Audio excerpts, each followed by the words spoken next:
Olá, queridos, tudo bem com vocês? Para mim é um prazer estar novamente com todos para falar um pouco acerca da Palavra de Deus. Estamos numa maratona nesse terceiro trimestre de 2020, falando sobre um assunto muito importante, que são os princípios divinos em tempos de crise. Eu quero convidar você a participar conosco dessa maratona para juntos aprendermos mais acerca daquilo que o Espírito Santo nos direcionou para falar sobre esse assunto. Desta feita, na lição de número 9, que tem por tema Como vencer as oposições à obra de Deus. Mas antes de começarmos, eu quero pedir a você que se inscreva no canal, ative o sininho das notificações, compartilhe o vídeo com o máximo de pessoas que você puder e o mais importante, deixe o seu like, o seu dislike, faça os comentários para que possamos interagir e você possa contribuir sobremaneira para a expansão desse canal e, consequentemente, a propagação do Evangelho de Cristo através dessa ferramenta. É um privilégio sempre retornar para essas aulas com o objetivo de crescermos na graça e no conhecimento do Senhor, e você é personagem fundamental nessa etapa que estamos desenvolvendo. É um projeto que começou desde o início da pandemia, com o intuito de alcançar vidas, de edificar vidas, e você faz parte disso. Então, continue participando, continue colaborando, continue fazendo os seus comentários para que a cada dia possamos, em conjunto nesse canal, melhorar. Nosso canal, como você já pode identificar, é youtube.com/Dia com Deus. Se você já estiver dentro do YouTube, você põe lá hashtag Dia com Deus e vai ser direcionado para tudo que o canal dispõe para o seu crescimento espiritual. Então vem conosco nesse momento, vai ser muito bom mais uma vez, para a glória do Senhor Jesus. O nosso texto áureo desta feita está presente lá no livro de Romanos, capítulo 8, verso 37, que nos diz assim: Mas em todas estas coisas somos mais do que vencedores por aquele que nos amou. A verdade prática nos fala: quando depositamos nossa confiança em Deus, descobrimos que Ele é muito maior do que todos os obstáculos que encontramos. Olha que coisa maravilhosa. Então perceba que essa verdade prática, ela nos faz a alusão acerca de confiança, acerca de depositarmos a nossa fé, acerca de nos mantermos firmes, porque Deus é aquele que consegue nos garantir a vitória. Deus é aquele que vela pela sua palavra para cumprir. Deus é aquele que, em detrimento dos nossos obstáculos e das nossas dificuldades, é poderoso para nos fazer vencer, nos fazer superar tudo isso. A nossa leitura diária, de segunda a sábado, consta de diversos assuntos relacionados ao tema. Eu sempre reitero que essa leitura é importante para que nós possamos até fazer o devocional utilizando esses textos. E você pode se debruçar sobre isso e realizar a sua disciplina baseada nessas referências. Na segunda-feira, a fé, uma arma contra a oposição. Na terça, a oração, uma arma contra a oposição. Na quarta, a união, uma arma contra a oposição. Na quinta, a vigilância, uma arma contra a oposição. Na sexta, a obra de Deus triunfará. No sábado, a grandeza da obra de Deus. Então, veja que interessante, todos esses textos são bem proveitosos porque servem como subsídio para a própria lição que nós estamos estudando. Vamos continuar. A nossa leitura bíblica em classe se encontra lá em Neemias, capítulo 4, dos versos 8 ao 20, e na primeira carta de João. Perceba, não é Evangelho de João, é a primeira carta de João, capítulo 4, verso 4, capítulo 5, verso 5, eu irei ler para você nesse momento. E ligaram-se entre si todos, para virem atacar Jerusalém e para os desviarem do seu intento. Porém, nós oramos ao nosso Deus e pusemos uma guarda contra eles, de dia e de noite, por causa deles. Então disse Judá: já desfaleceram as forças dos acarretadores, e o pó é muito, e nós não poderemos edificar o muro. Disseram, porém, os nossos inimigos: nada saberão disso, nem verão, até que entremos no meio deles e os matemos. Assim faremos cessar a obra. E sucedeu que, vindo os judeus que habitavam entre eles, 10 vezes nos disseram que, de todos os lugares, tornavam a nós. Pelo que pus guardas nos lugares baixos, por detrás do muro, e nos altos. E pus o povo pelas suas famílias, com as suas espadas, com as suas lanças e com seus arcos. E olhei e levantei-me, e disse aos nobres e aos magistrados e ao resto do povo: não os temais, lembrai-vos do Senhor, grande e terrível, e pelejai pelos vossos irmãos, vossos filhos, vossas mulheres e vossas casas. E sucedeu que, ouvindo os nossos inimigos, deixa eu mexer aqui na posição da câmera, que já o sabíamos e que Deus tinha dissipado o conselho deles, todos voltamos ao muro, cada um à sua obra. E sucedeu que, desde aquele dia, metade dos meus moços trabalhavam na obra, e a outra metade deles tinha lanças e escudos, e arcos e couraças. E os chefes estavam por detrás de toda a casa de Judá. Os que edificavam o muro e os que traziam as cargas e os que carregavam, cada um com a mão fazia a obra e na outra tinha as armas. E os edificadores, cada um trazia a sua espada cingida aos lombos e edificavam. E o que tocava a trombeta estava junto comigo. E disse eu aos nobres e aos magistrados e ao resto do povo: grande e extensa é a obra, e nós estamos apartados do muro, longe uns dos outros. No lugar onde ouvirdes o som da buzina, ali vos ajuntareis conosco. O nosso Deus pelejará por nós. 1 João 4,4 Filhinhos, sois de Deus, e já o tendes vencido, porque maior é o que está em vós do que o que está no mundo. 1 João 5,5 Quem é que vence o mundo, senão aquele que crê que Jesus é o Filho de Deus? Então veja que texto interessante, que leitura maravilhosa, que será a base da nossa reflexão. Os hinos sugeridos da harpa cristã são os 46, 305 e 577. O objetivo geral da lição é destacar as medidas adotadas por Neemias a fim de vencer as oposições à realização da obra de Deus. Em relação aos objetivos específicos são ressaltar o que a Bíblia afirma sobre a natureza dos ataques espirituais à obra de Deus, identificar os meios que o inimigo utiliza para neutralizar a fé do crente e destacar quais armas espirituais Neemias utilizou para vencer as oposições à obra de Deus. Então, tudo isso nós iremos trabalhar e você é convidado a refletir conosco nessa lição maravilhosa. Na introdução, o saudoso autor Eurico Bergsten, nos traz o seguinte: na lição 7, observamos como a construção dos muros em Jerusalém provocou uma dura resistência por parte dos samaritanos. Iremos observar mais detalhadamente as diferentes formas dos seus ataques e como os judeus conseguiram vencê-los e concluir a obra. Qual a procedência desses ataques? É o tópico de número 1, que será trabalhado aqui. Perceba que a leitura bíblica, ela nos traz um contexto em que o povo de Jerusalém estava empenhado na reconstrução dos muros, porque você há de lembrar que quando Anani foi ao encontro de Neemias e lhe deu notícias acerca de Jerusalém, ele falou de forma muito clara que os muros estavam fendidos, destruídos, e as portas haviam sido queimadas pelo fogo. E Neemias voltou para Jerusalém com aquele projeto de reconstruir os muros e colocar as portas nos lugares. E assim ele começou a fazer.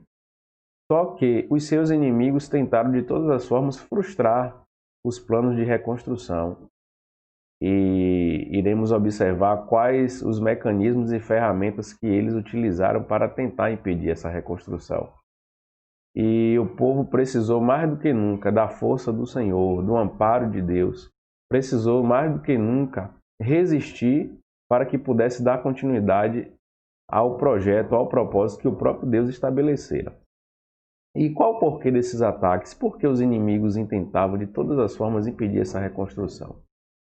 E aqui podemos ver, no subtópico de número 1, a Bíblia revela a verdadeira força por detrás dos ataques. E aí o autor traz uma referência de Efésios capítulo 6, verso 12, que nos diz: não temos que lutar contra carne e sangue, mas sim contra os principados, contra as potestades, contra os príncipes das trevas desse século, contra as hostes espirituais da maldade nos lugares celestiais. Então aqui há uma informação muito importante de que a nossa luta diária, a nossa luta constante, ela não está baseada apenas naquilo que nós enxergamos naturalmente. Há um conflito que se desenha e que é originado no mundo espiritual, porque as forças malignas, a operação do mal, se manifesta de todas as formas para tentar impedir a caminhada do povo de Deus. Isso se aplicou àquela realidade e se aplica ao nosso cenário hoje. Precisamos ter discernimento, precisamos pedir ao Senhor que nos dê direção, precisamos estar fortalecidos em Deus para resistir às astutas ciladas do diabo. O diabo usa pessoas, mas quem está por trás dessas pessoas é o próprio diabo. Então precisamos entender que a nossa luta não é diretamente contra essas pessoas que são usadas por ele, mas contra ele. E como podemos fazer isso? Como podemos entrar nessa batalha e adotar estratégias e executá-las no sentido de vencer? O subtópico 2 nos traz o seguinte questionamento: qual a orientação que a Bíblia dá diante desta luta? E aqui veja a referência. Portanto, tomai toda a armadura de Deus para que possais resistir no dia mau, tendo feito tudo, ficar firmes. Efésios 6,13. Então a Bíblia não nos aconselha a fugir dessa luta, mas estarmos firmes para que possamos vencer. Então deixa eu projetar aqui para que você possa acompanhar. Resistir no dia mau, tendo feito tudo, ficar firmes. A Bíblia diz que maior que está em nós do que o que está no mundo.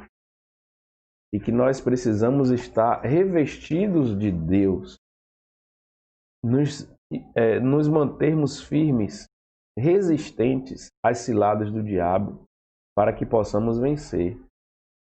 Tiago 4,7 também nos dá essa referência. Porque o soldado, ele não pode se acovardar na luta. O soldado tem que avançar, o soldado tem que lutar, afinal de contas ele está ali para isso. E nós fomos escolhidos como soldados de Cristo, para lutarmos as guerras e as batalhas e, consequentemente, a guerra, que insere todo esse contexto, com o intuito de vencermos, com o intuito de superarmos, com o intuito de alcançarmos a vitória, fortalecidos em Deus. E o autor ainda coloca: nesta luta contra o mundo invisível, a arma mais eficaz é a fé. Baseada em quê? 1 João 5,5. Quem é que vence o mundo senão aquele que crê que Jesus é o Filho de Deus? Olha que interessante. 1 Timóteo 6,12. Milita a boa milícia da fé, toma posse da vida eterna. Veja que tudo está atrelado a isso. Hebreus 11,6. Sem fé é impossível agradar a Deus. Marcos 5,38, devemos não temer, mas crer somente. Então, tudo que nós fazemos, irmãos, é por fé e não por vista. Porque a fé é o firme fundamento das coisas que se esperam e a prova daquilo que nós não estamos vendo. Nós não precisamos primeiro ver para depois crer. Primeiro nós confiamos para que depois possamos ver. Essa é a base do Evangelho. Esse é o fundamento que o próprio Deus estabeleceu, porque através desse fundamento, Cristo nos alcançou. Através desse fundamento, nós alimentamos no nosso coração a esperança de que nós somos vencedores e iremos nos encontrar com o Senhor nos céus. Mas até chegarmos lá, temos uma trajetória, uma caminhada a cumprir. E essa caminhada tem que ser feita de fé em fé. Quais são as armas espirituais que devemos empregar nessa luta? Veja que Paulo, em 2 Coríntios 10:4, ele nos diz que as armas da nossa milícia não são carnais, mas sim poderosas em Deus. E são essas armas que nós devemos utilizar. São sobre essas armas que nós devemos nos debruçar. Essas armas têm que estar presentes em nossas vidas. Temos que nos munir delas para que possamos vencer. Nenhum soldado vai para a batalha desarmado. Isso faz parte da indumentária do próprio soldado. A roupa que ele veste, as armas que ele usa, as estratégias que estão por trás daquela atuação. Nós precisamos nos fortalecer no Senhor, orando, buscando, clamando, nos revestindo das armaduras de Deus que estão listadas no próprio livro de Efésios. Capacete da salvação, escudo da fé, espada do Espírito, couraça da justiça, botas do Evangelho da paz, cingindo os nossos lombos com a verdade. Tudo isso faz parte da força e capacitação que o Senhor nos dá para que nós possamos vencer. E através dessas ferramentas nós iremos guerrear contra o adversário e, sem dúvida alguma, obtermos as nossas vitórias. Vai aqui uma dica de subsídio teológico, novo manual dos usos e costumes dos tempos bíblicos. Então, se você tiver a oportunidade de se debruçar sobre este livro, sobre este manual, você irá adquirir bastante conhecimento, principalmente relacionado aos cenários que estão registrados na Bíblia Sagrada. Vamos continuar. O subtópico de número 2 nos fala que o inimigo procura atingir a nossa fé. E vamos ver nesse tópico quais são as ferramentas que ele usa. Que tipo de estratégias ele desenvolve para que nós tenhamos os nossos planos frustrados, para que nós deixemos de exercitar o trabalho que o Senhor colocou em nossas mãos para realizarmos. Vamos lá. O primeiro aspecto que o autor coloca é a arma do desprezo. O inimigo nos ataca com desprezo. Veja que na leitura bíblica nós falamos sobre o capítulo 4 de Neemias e uma das declarações dos inimigos dos judeus era: que fazem estes fracos judeus? Olha o comentário pejorativo.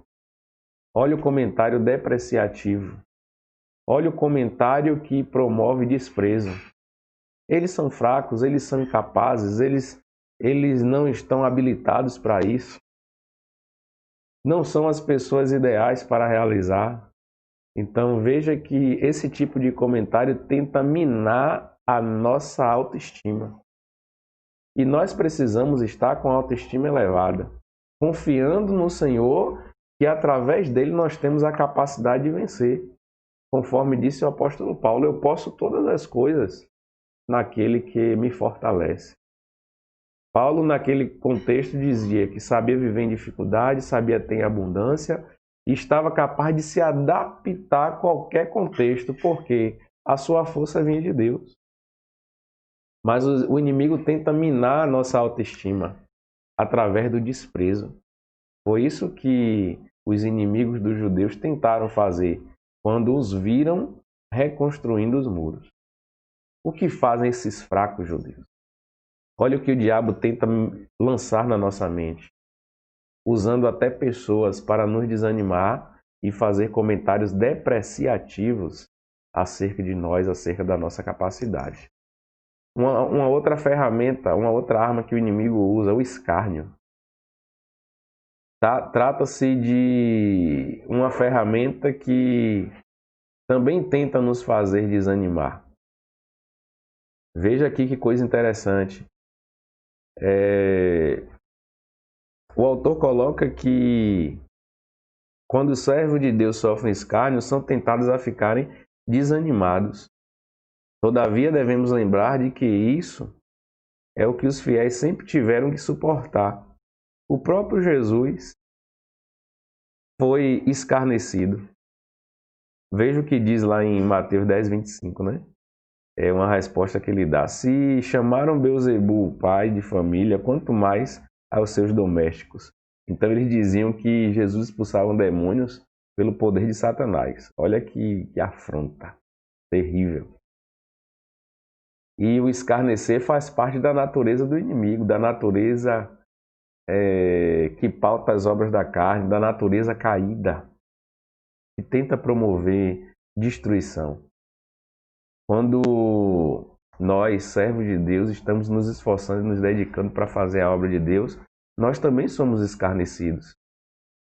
Estamos vivendo, irmãos, em dias complicados. Perceba.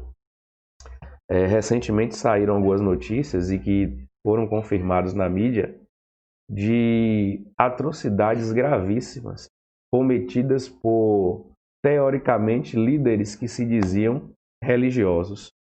Olha o caso do João de Deus, um líder da comunidade espírita. Olha o caso do padre que foi agora acusado de um envolvimento ilícito com um jovem e que filmou todo esse envolvimento e o ameaçou a denunciar o seu relacionamento. E, além disso, ele foi acusado de desviar dinheiro que era oferecido das doações para a construção de uma obra da Igreja Católica para benefício próprio. Olha o caso da Flor de Lis, que está sendo acusada de ser a mandante do assassinato do seu próprio marido. Então perceba, tudo isso tem acontecido e a palavra tem se cumprido, porque isso foi anunciado pelo próprio Jesus. E quem são essas pessoas? Lobos vestidos de cordeiro. Quem são essas pessoas? O joio no meio do trigo. Quem são essas pessoas? Pessoas que se deixaram levar pela sua natureza carnal e foram envolvidas pelo poder satânico para escarnecer da obra de Deus, para serem motivo de desprezo, motivo de chacota, motivo de escárnio, motivo de escândalo em relação à obra de Deus. Então nós, como cristãos, precisamos estar fortalecidos porque é mister que essas coisas aconteçam. Eles têm que pagar pelos erros que estão cometendo, porque prejudicaram a vida de muitas pessoas, e a justiça do homem há de se concretizar e a justiça de Deus muito mais. E não cabe a nós dizer qual é a justiça que Deus vai estabelecer. A justiça de Deus ele executa. A justiça do homem está estabelecida através das leis constitucionais que foram criadas e que precisam ser aplicadas. Mas isso não pode servir de impacto no sentido de esfriar a nossa fé, ou de nos desanimar, ou de nos fazer desistir, porque tudo isso é prenúncio da volta de Jesus e da concretização de todos os sinais que o próprio Jesus apontou, que estão explícitos na própria Bíblia. Então precisamos cada vez mais nos fortalecer, estarmos firmes e preparados para a volta do Senhor, continuando com o nosso devocional, continuando a viver uma vida de santidade, continuando a fazer a obra de Deus, alcançando vidas, abençoando pessoas, olhando para o próximo e fazendo pelo próximo, para que possamos, nos dias maus, nos destacar como homens e mulheres santos, separados, dedicados ao Senhor, em detrimento das circunstâncias.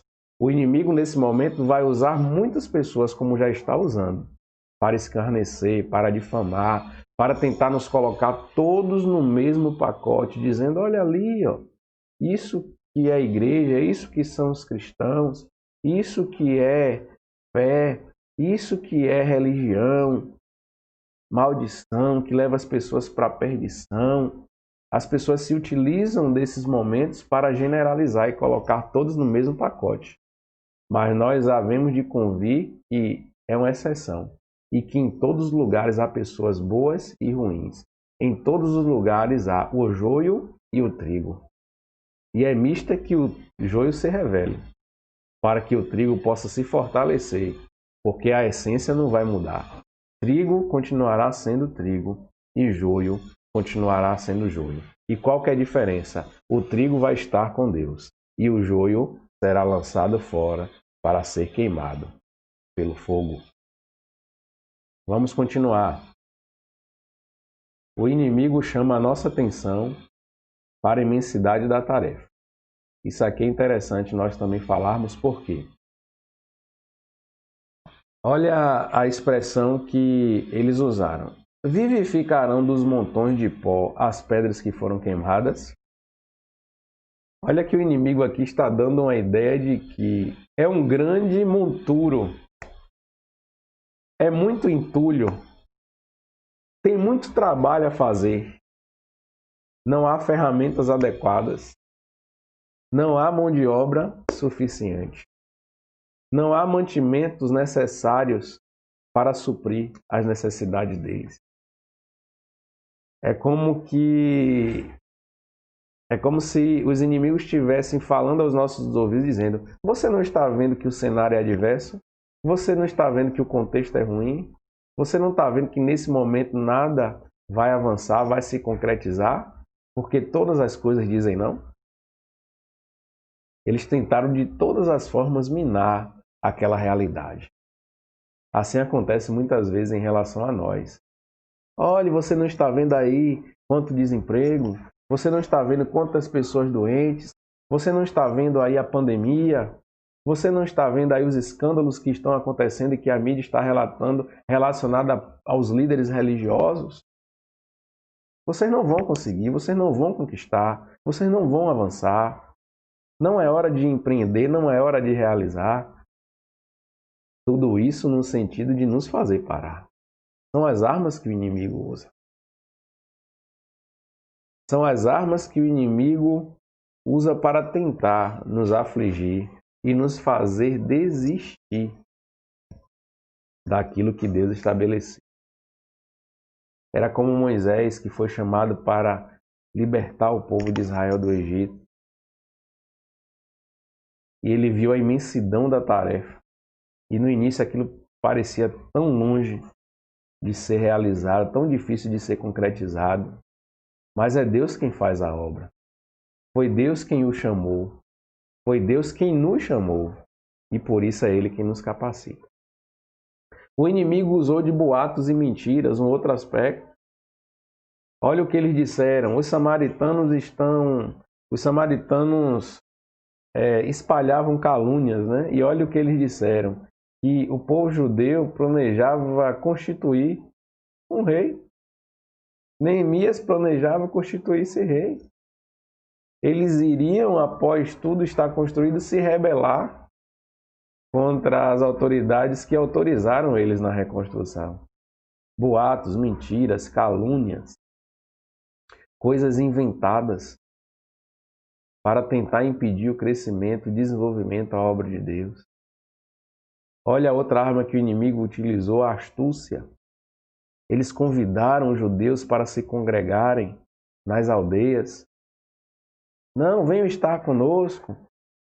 Venham conviver junto conosco. Nós queremos estar junto de vocês, perto de vocês. Porque eles tentavam de todas as formas destruir os judeus. Era aquela tentativa de se fingir de amigo, se fingir de irmão, para dar uma apunhalada pelas costas. Mas Neemias, com muita sabedoria e autoridade de Deus, falou: eu estou fazendo uma grande obra e por isso não posso parar. Por isso não irei parar, não irei interromper, não irei de forma nenhuma abrir mão desse propósito. Muito pelo contrário, irei continuar. O inimigo também usa de ameaças. Veja que houve ameaças de guerra, de conflito, no sentido de espalhar medo, pânico no meio do povo de Deus. Entretanto, Neemias orou a Deus e colocou guardas em todas as brechas do muro. Famílias reunidas, trabalhando. Um grupo, o outro vigiando. Outros trabalhando com a mão e com a outra mão portando armas. Todos atentos ao som da trombeta, para que pudessem, onde a trombeta soasse, se reunir para guerrear. Então o inimigo não para, ele é astuto, ele ameaça, ele lança palavras, ele cria cenários, ele se articula no sentido de frustrar os planos de Deus. Mas precisamos estar firmes, orar, pedindo direção a Deus e agir conforme essa orientação.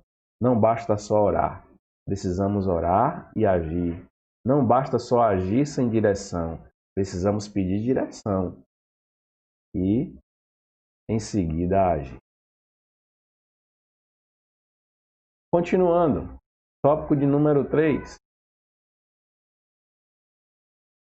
E último, para nós concluirmos esse subsídio. Qual o segredo da vitória de Neemias e dos judeus? Os judeus venceram porque tinham certeza de que estavam na vontade de Deus. Olha o que diz Neemias capítulo 2, verso 20. O Deus dos céus é o que nos fará prosperar. Neemias sabia que o Senhor o havia enviado para Jerusalém e que pelejava por eles. Então essa é a convicção que nós devemos ter. Diante das aflições, diante das dificuldades, diante das adversidades, crermos que Deus é que está conosco. Foi Ele que nos enviou. Foi Ele que nos direcionou. Não podemos nos pautar no cenário. É importante olhar para o cenário? Sim. É importante avaliar as circunstâncias? Sim. É importante projetar, planejar de acordo com aquilo que nós vemos? Sim. Só que Deus quer que nós tenhamos uma visão além. Deus quer que nós interpretemos o cenário não de forma limitada àquilo que nós estamos vendo, mas partindo do pressuposto de que Ele nos chamou e que coloca no nosso coração a fé para que nós possamos superar, sobrepor as adversidades. Um outro aspecto, os judeus venceram pela oração. Olha que coisa interessante, Neemias 4. Ouve, ó nosso Deus, lembra-te de mim para o bem. Lembra-te, meu Deus, de Tobias e Sambalate. Então, Neemias 4:4, 6:14, 13:29. Todas são referências de quando as adversidades estavam ali batendo na porta, Neemias orou a Deus. E a oração é a chave da vitória. A oração é a ferramenta que Deus nos dá para nos relacionarmos com Ele, para que Ele possa abrir as janelas dos céus. A Bíblia nos fala muito de oração, tanto no Antigo Testamento como no Novo Testamento. Buscai o Senhor enquanto se pode achar, clama a mim e responder-te-ei. Orai sem cessar. Aquele que pede recebe, o que busca encontra, o que bate se abre.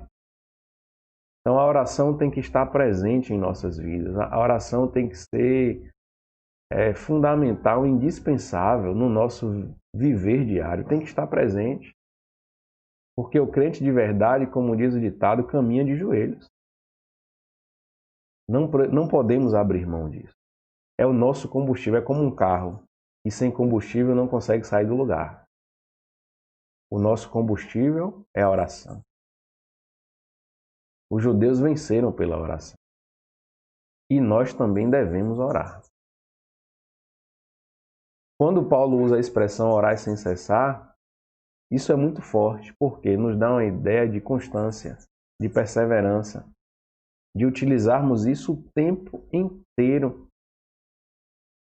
Em Colossenses 4:2, quando ele diz perseverar em oração, ele está chamando a nossa atenção. E aqui é importante fazer um comentário naquilo que está explícito na lição, aqui no subtópico de número 3, as letras A, B, C e D, o que é que ela nos diz acerca de oração e perseverança em oração? Preste muita atenção, porque nós iremos encerrar aqui e isso precisa ficar guardado no teu coração, no meu coração. O que é perseverar em oração? Impedir que alguma coisa nos estorve a orar, encontrando-nos apenas na oração. Precisamos de uma espécie de autodisciplina ou de controle sobre nós próprios. Um exemplo de Marta. Marta não dispunha de tempo para ficar aos pés de Jesus porque estava ocupada com outras coisas.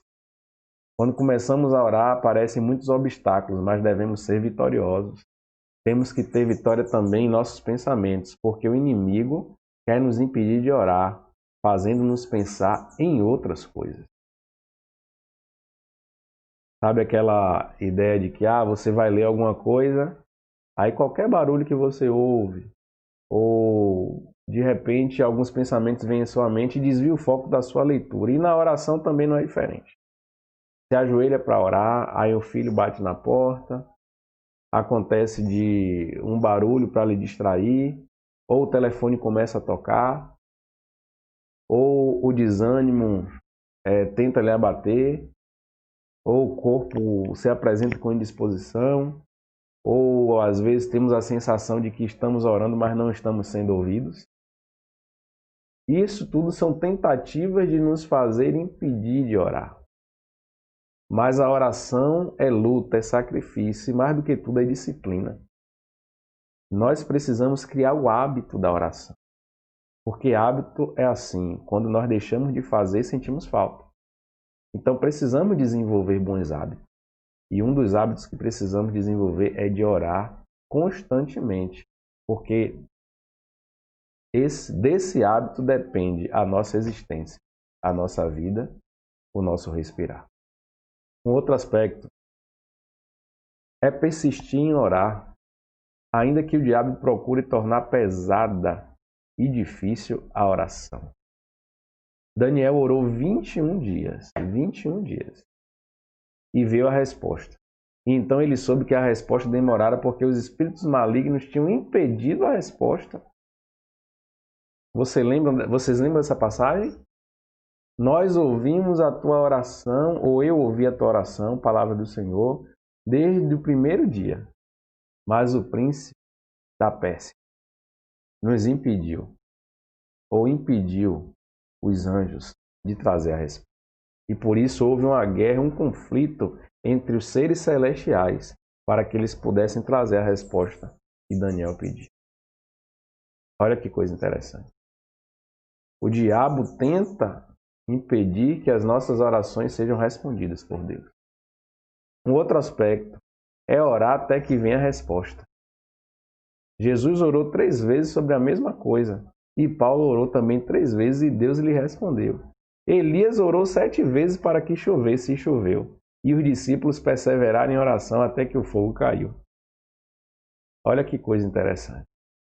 Como eu disse anteriormente, pedi e dá-se-vos-á, buscar encontrareis, batei e abri-se-vos-á. Porque o que pede recebe, o que busca encontra e ao que bate se abre.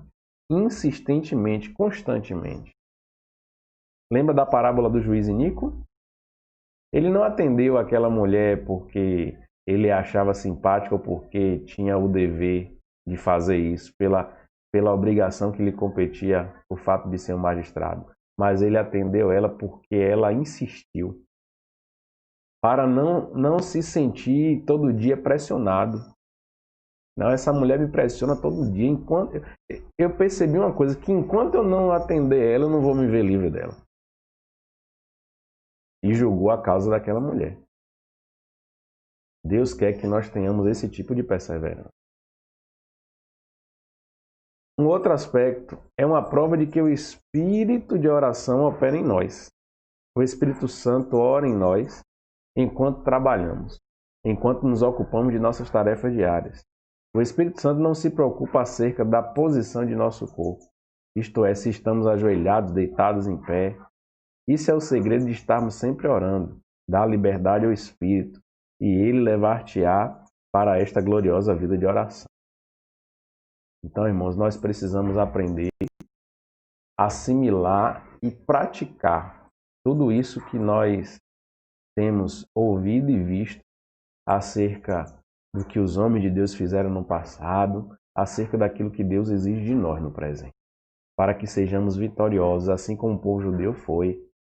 Então eles perseveraram na obra, reconstruíram os muros e todos ficaram maravilhados com a obra que o Senhor realizara através daqueles homens. Que nós não venhamos nos abater diante da dificuldade, mas que nós estejamos firmes, constantes, sempre abundantes na obra do Senhor, porque o nosso trabalho não é vão no Senhor, e fazendo assim nós seremos mais do que vencedores na sua presença. Então, qual a procedência dos ataques contra a obra de Deus? Do próprio diabo. Como devemos enfrentar os ataques do diabo? Com a armadura de Deus, que são as nossas armas espirituais. Com que armas o inimigo nos ataca? Com as armas do escárnio, do desprezo, dos boatos, das mentiras e todas as ferramentas que ele pode utilizar para nos fazer parar. Como os judeus venceram a oposição? Pela oração. E o que é que a Bíblia nos recomenda, o que é que Paulo nos recomenda? Que nós oremos sem cessar. Então guarde tudo isso no seu coração e aplique na sua vida.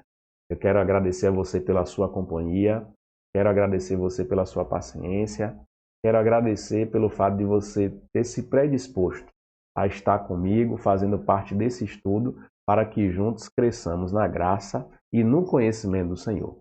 Não se esqueça, se inscreva no canal, ative o sininho das notificações, deixe os seus likes ou dislikes, faça os seus comentários e eu estou te esperando para estarmos juntos também na próxima lição. Que Deus te abençoe, que você tenha uma semana de vitória na presença do Eterno.